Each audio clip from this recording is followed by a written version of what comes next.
Buenos dias, buenos tardes mga amigos, mga amigas, sa aking mga kayube sa Usapang Batas. Magandang araw po sa inyo lahat. Ako po ang inyong lingkod, Attorney Rene Bueno. At kanina nga po, hapon, alas 4:30, ay naghain na po ang ating Vice-Presidente ng ANZR, Ad Cotalam, sa House Committee on Justice. To be exact, March 16 po nang sumagot ang ating pong Vice Presidente.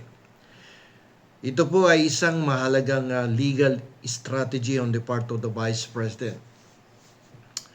Sa madaling salita, ito ay pagpapakita sa korte o committee ng may pag-iingat. Okay, so ito po ang ating ipapaliwanag sa episode na to. At kung ano ang magiging legal na epekto nito sa kasong impeachment laban sa Vice Presidente. Alam niyo po, dito ay sinasabi ng Vice Presidente na hindi niya kinikilala ang kapangyarihan o jurisdiction ng House Committee on Justice. Kapag nag-file kasi ng ad cotelem, ang mensaheng ipinararating ni Vice President ay ganito: sasagot ako sa mga paratang ninyo, pero hindi ibig sabihin ito ay kinikilala ko na may karapatan kayong i-impeach ako. Okay? So, bakit yan ginagawa? Kasi kung sasagot siya ng direkta ng walang ad cotelem, pwedeng sabihin ng House na tinanggap na niya ang kanilang jurisdiction. Okay? So, sa pamamagitan nito, pinipreserve o itinatalaga niya ang kanyang karapatan na questionin ang legalidad ng proseso sa ibang pagkakataon. Okay? So, sa batas, kapag hindi ka naghain ng sagot o hindi ka lumitaw, pwedeng sabihin na waive na ang iyong mga depensa.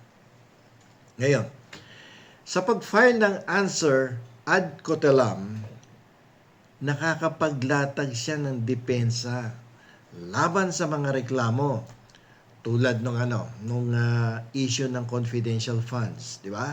So dito hindi niya nababaliwala ang kanyang argumentong labag sa konstitusyon ang mismong impeachment proceedings. Okay? So, diskarte yan ng mga abogado. Ito pinapaliwanag natin to para maintindihan ninyo kung paano dumiskarte yung mga legal advisors or legal team ng ating pangalawang Pangulo. No, para kasi alam na natin yung diskarte ng prosecution dito dahil sa mga nakaraang impeachment complaints na isinampang laban sa kanya last year. Ngayon, pag-uusapan natin, fokusan natin yung depensa, yung defense, yung strategy ng defense dito. Okay? So, ito yung pinaka-importanting epekto. Yung ad cotelem ay paghahanda po to para sa pag-akyat sa Supreme Court. Ito na-discuss natin to last week tungkol sa ad cotelem. Sabi ko, ito preparatory act to, no? Kung itutuloy ng House of Representatives ang impeachment despite her objections, pwedeng sabihin ng kanyang mga abogado, sa Supreme Court na tayo mag-uusap. Nag-object na po kami, yun nasasabihin nila sa Supreme Court mula pa nung una, via ad cotelem. Kaya may karapatan kaming humingi ng certiorari or certiorari o utos para itigil ang proseso dahil sa grave abuse of discretion. Yan po ang diskarte ng defense dyan. So, madalas gamitin ng ad cotelem kapag naniniwala ang kampo ng respondent na may nauna ng impeachment complaint na na-file sa loob ng 1 taon. Yan. So, 1 year parole na naman tayo dito.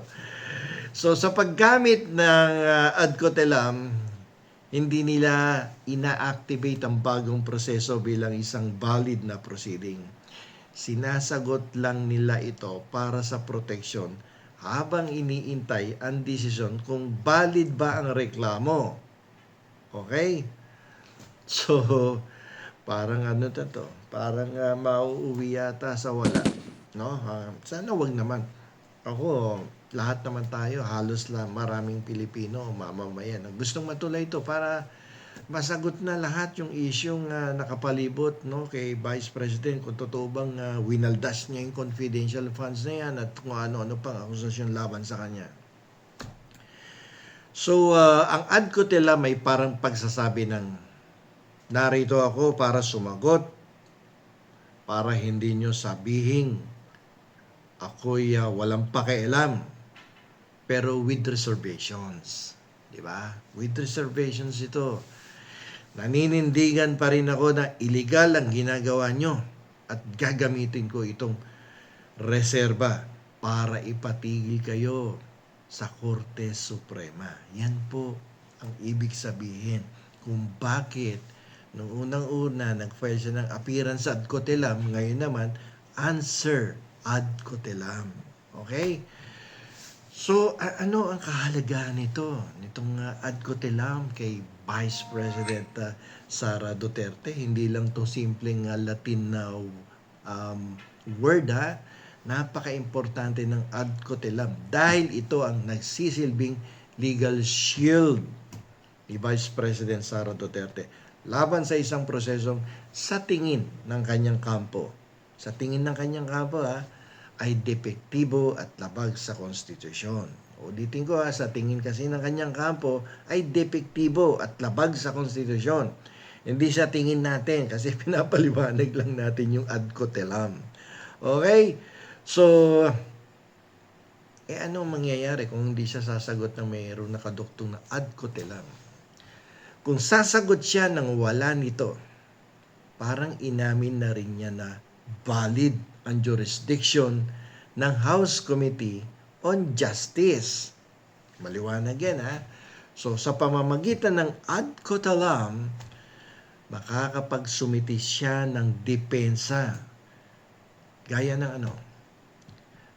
ng pag-deny sa mga paratang ni Ramil Madriaga at issue sa confidential funds nang hindi nababaliwala ang kanyang karapatang questionin ang legalidad ng buong impeachment. Okay?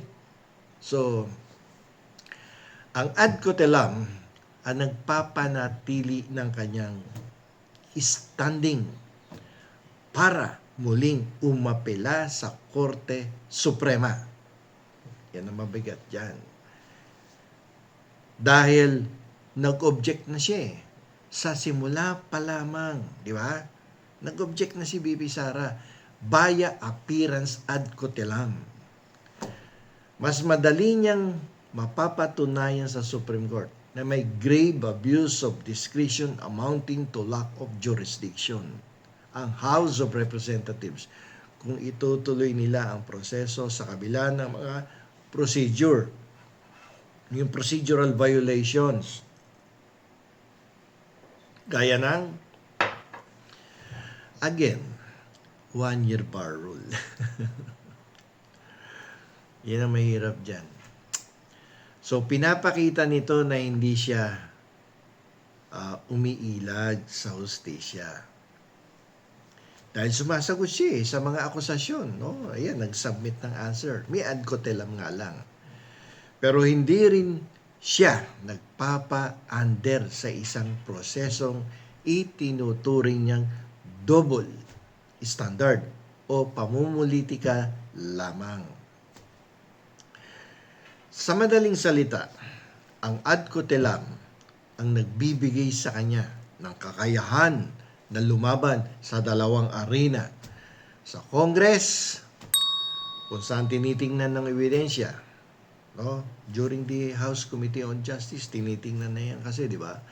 At sa Supreme Court, kung saan tinitignan ang pagsunod.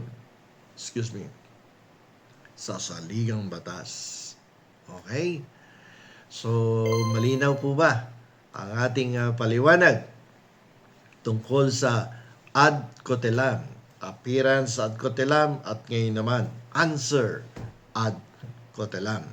So hanggang dito na lamang po. Sana po may natutunan kayong bago tungkol sa batas at abangan nyo muli ang aking vlog sa susunod na episode. Bukas, meron na naman tayo. Tingnan natin kung ano magiging update sa politika at sa mga umiiral na batas sa ating bansa. Maraming salamat. Ito po muli ang inyong lingkod, Attorney Rene Bueno. Attorney Bueno, law and beyond. Learn the law, know your rights.